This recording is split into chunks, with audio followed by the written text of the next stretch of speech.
Shalom, selamat pagi. Dimanapun Bapak Ibu berada, saya berharap kita semua tetap dalam keadaan baik-baik, sehat-sehat, selalu dalam tuntunan dan pimpinan Tuhan. Dan kita boleh terus menghabiskan hidup kita, waktu kita selama ada di dunia untuk menjadi berkat. Karena kita ini berasal dari kekekalan, di dunia hanya sementara. Satu hari kita akan kembali kepada kekekalan. Karena itu betapa pentingnya kita menjadi orang-orang yang bijaksana, bukan menjadi orang-orang yang bodoh. Kita butuh Tuhan, butuh firman-Nya, butuh roh hikmat dan wahyu untuk bisa mengenal Dia dengan benar. Sehingga kita tidak terbabit atau terkuasai oleh dunia dengan segala keindahannya dan tipu daya setan tentunya. Kiranya kita terus bertumbuh di dalam tingkat pengenalan akan Allah dengan benar. Karena itu baca terus dari saat teduh kita di kitab Bilangan pasal 36 ayat 1 sampai Ulangan pasal 1 ayat 46.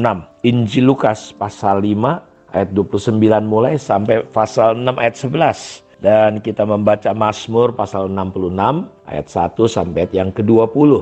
Dan hikmat Salomo hari ini untuk hikmat kita baca dari kitab Amsal pasal 24 sampai ayat yang ke-26.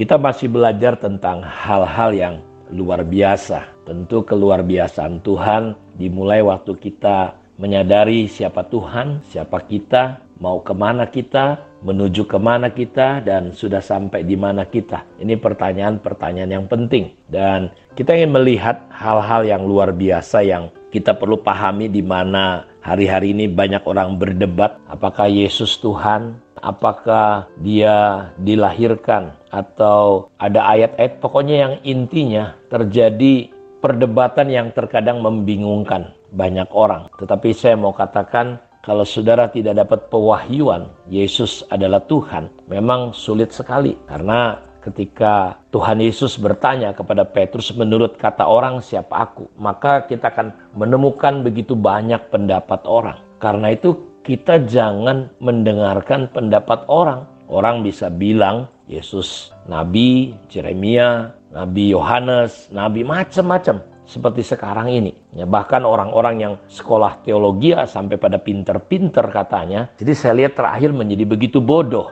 Kenapa? Karena dia coba memahami Tuhan hanya dari sudut pandangan dia.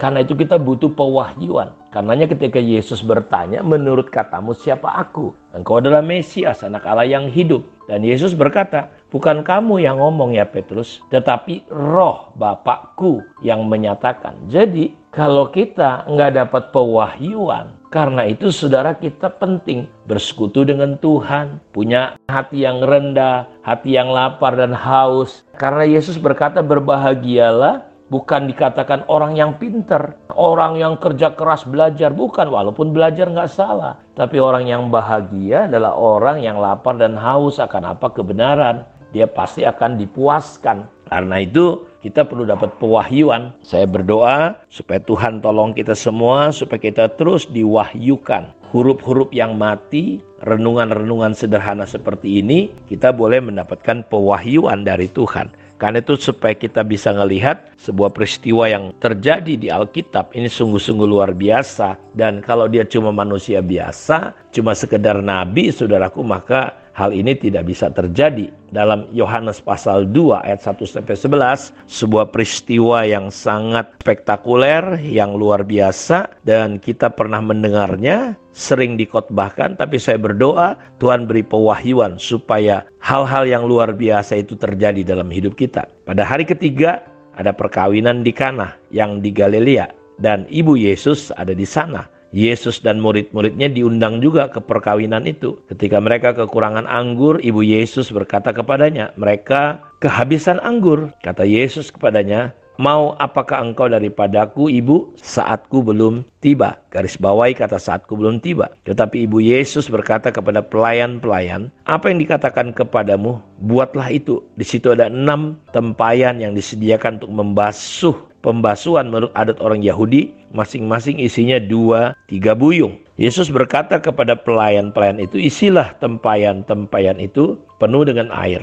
dan mereka pun mengisinya sampai penuh. Lalu kata Yesus kepada mereka, sekarang cedoklah dan bawalah kepada pemimpin pesta. Lalu mereka pun membawanya. Setelah pemimpin pesta itu mengecap air yang telah menjadi anggur itu, dan ia tidak tahu dari mana datangnya, tetapi pelayan-pelayan yang mencedok air itu mengetahuinya. Ia memanggil mempelai laki-laki dan berkata kepadanya, setiap orang yang menghidangkan anggur yang baik dahulu, sesudah orang puas minum, barulah yang kurang baik.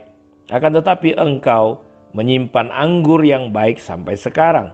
Hal ini dibuat Yesus di Kana yang di Galilea sebagai yang pertama dari tanda-tandanya, dan dengan itu ia telah menyatakan kemuliaannya dan murid-muridnya percaya kepadanya. Ini menarik sekali. Kita akan belajar nanti beberapa hari ini hal-hal yang luar biasa dari peristiwa air berubah menjadi anggur. Di sini kita melihat bahwa Alkitab sengaja menulis, jadi bukan kebetulan, tapi memang disengaja. Hal itu dibuat Yesus di Kana yang di Galilea sebagai yang pertama dari tanda-tandanya. Jadi mujizat pertama, perbuatan besar pertama di dalam pelayanan Yesus, di garis bawah yang pertama itu adalah dia membuat air menjadi anggur. Dan mujizatnya itu dibuat di tengah-tengah pesta perkawinan.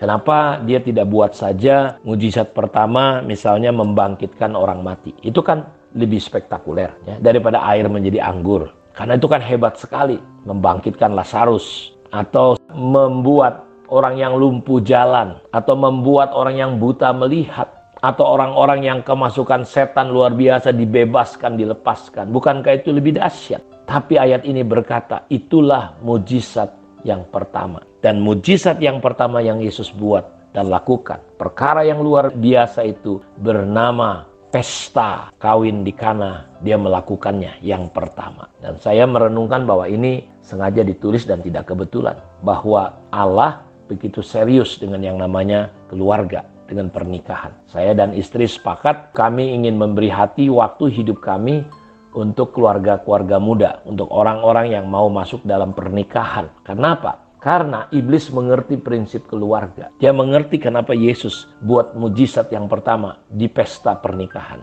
Karena untuk menghancurkan, merusak dunia, iblis nggak perlu rusak dunia. Iblis cukup merusak yang namanya keluarga, pernikahan. Iblis ngerti dampaknya itu besar sekali. Dan dari semua penelitian orang-orang yang melakukan kejahatan, orang-orang yang melakukan tingkat pembunuhan berdarah dingin, psikopat, kelainan-kelainan, keanehan-keanehan dalam pribadi orang. Mungkin saudara dengar kemarin tentang seorang ibu yang menggorok 3 anaknya baru-baru ini. Dan kenapa? Saudara, jawabnya sederhana. Alasan ibu itu adalah untuk menarik perhatian suaminya, dan itu ada di keluarga. Jadi iblis cukup merusak keluarga, maka akan banyak kejadian-kejadian yang mengerikan akan terjadi. Karena itu saya berdoa lewat renungan saat teduh kita pada hari ini dan hari-hari berikutnya kita bisa belajar dari kisah pesta perkawinan Kana dan Yesus membuat mujizat di situ. Saya berdoa dan berdoalah saudara supaya keluarga-keluarga kita tetap mengalami terobosan di mana Tuhan akan hadir. Undanglah dia karena dia mengasihi dan mencintai keluarga. Karena keluarga adalah institusi pertama yang dia ciptakan.